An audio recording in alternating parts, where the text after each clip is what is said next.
Je voudrais partager mon expérience pendant cette période insolite que nous vivons actuellement. Au début, j'ai cru que la pandémie était une manipulation médiatique comme quelque chose qu'ils font tout le temps. Cependant, lorsque les fermetures d'établissements ont eu lieu le 15 mars à minuit, j'ai commencé à prendre la situation au sérieux. Malheureusement, beaucoup de gens ont du mal à comprendre l'importance de ces mesures d'urgence et les considèrent comme des décisions liberticides.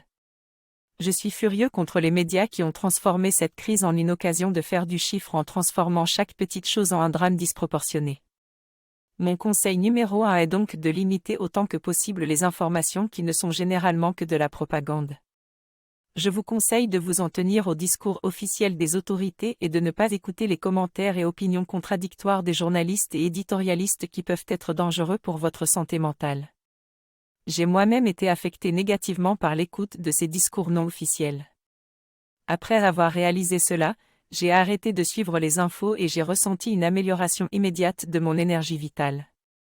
Je vous recommande également de profiter de cette période de confinement pour vous concentrer sur la culture, la méditation et le travail sur soi. Je vous propose des livres, des méditations guidées et des audits par Skype pour vous aider dans votre pratique. Je donne des conseils pour supporter cette période de confinement. Selon moi, il faut se cantonner aux discours et publications officielles, notamment sur les sites du gouvernement et du ministère de la Santé, qui indiquent tout ce qu'il faut faire et ne pas faire. Je précise que toutes les pratiques spirituelles ou autres que je recommande ne doivent en aucun cas remplacer les gestes barrières essentiels de protection et de survie. Je propose également la technique du verre d'eau pour se protéger chez soi, malgré les critiques de certaines personnes qui n'ont rien compris.